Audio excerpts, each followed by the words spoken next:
you actually have a say-so in how your life goes.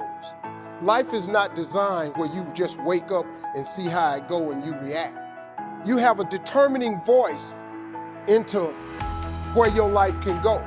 You have no say-so in what happens to you, but you have a say-so in what you do about it. See, life is 10% what happens to you. It's 90% what you do about it. See, you get tripped out because you got dirt on you, but you need dirt on you to develop, because dirt ain't just dirt. Dirt is fertilizer.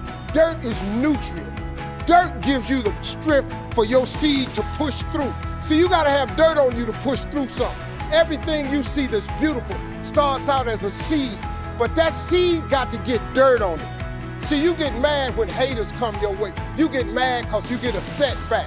You get mad because you get thrown off course. You get mad because you get a detour. You get mad because you lost your mama. That's dirt. But show me something that has grown into something beautiful that didn't have no dirt on it. You know, I love challenging days, man. I really do. Like today, it's fucking balls hot in there. You know, not many people were there today. And it's such a good lesson in life, because when is it ever going to be the ideal situation for you to run your course or start your action or pursue your endeavors? It's never going to be ideal. It's never going to be this perfect storm of opportunity for you to say, okay, this is the time. It's never going to broadcast it and highlight it for you.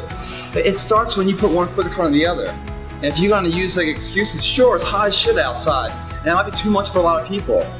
But for a lot of other people, you know, what's to be is more exciting and overrides whatever today's trials and tribulations are. Most people quit because they focus on how far to go still, never realizing how far they've already come. If you're thinking wrong and weighing all your decisions on like the temporary comfort levels of heat, or you're tired, or the job's on your ass, all these little kind of nitpicking things, I think they're tests, really. When you find yourself going down a road and like everything's kind of going wrong, if there's a higher power, I think that's when they're testing you to see if you're ready for the responsibility of greatness. So I've got to dig in, I've got to fight more, because at the end of the day, life is a fight for territory. And once you stop fighting for what you want, what you don't want will automatically take over. And so it's a fight, it's a challenge in life, every day. And what we have to do is embrace it. What we have to do is see it as a project to work on. I read something once that I live by. It said, in life, you will always be faced with a series of God-ordained opportunities, brilliantly disguised as problems and challenges.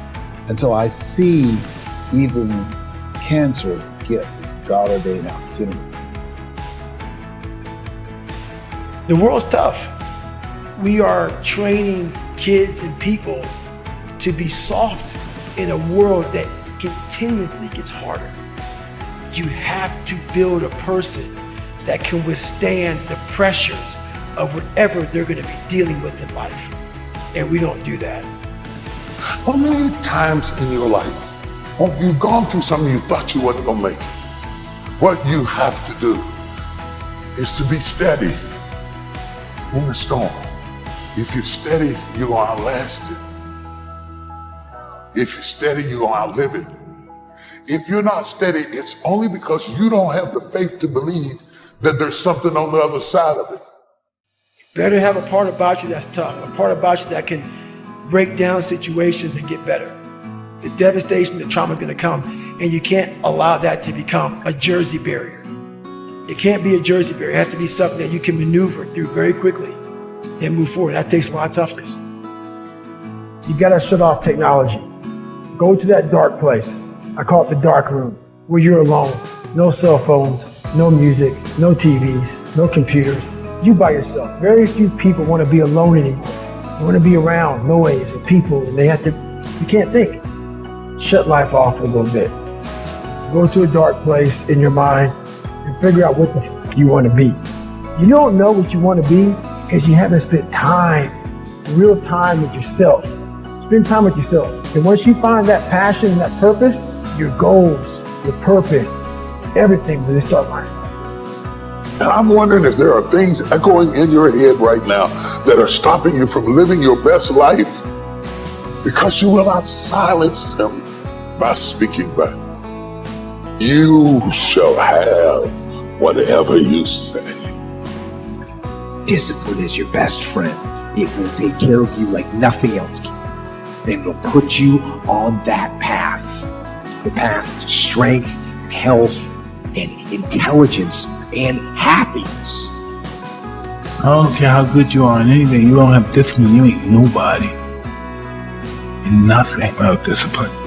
Because you give up under the slightest struggle without discipline. Discipline is doing what you hate to do, but do it like you love it. What if the truth is that changing your life is one away? One decision, one meeting, one conversation, one extra phone call, one extra rep in the gym. You start stacking up those one mores. That's the separator. In life, we don't get our goals. We get our standards. Don't be afraid to reinvent yourself, and don't be afraid to be different, man. You ain't got to fit in the crowd. I tell my sons all the time, why are you following everybody when you were clearly meant to lead? People that don't have their own visions, they become vision killers. They want nothing more than to talk you out of your own visions. They don't have dreams for themselves. They don't have any hopes. They're hopeless. They're uninspired, unmotivated. They have no dreams.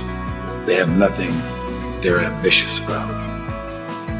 I don't know what your future is, but if you're willing to take the harder way, the more complicated one, the one with more failures at first than successes, the one that has ultimately proven to have more meaning, more victory, more glory, then you will not regret it.